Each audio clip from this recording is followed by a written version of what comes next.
How to see view one's photo again on Instagram. Hello everyone, welcome back to our channel and today we are back again with a new video.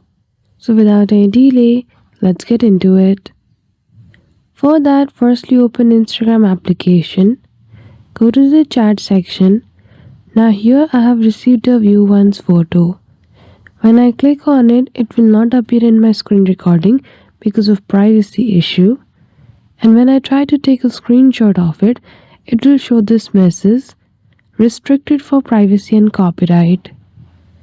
Now during view once mode, you won't be able to see the picture again, so you need to ask your friend to send the picture in keep in chat or simply allow replay option.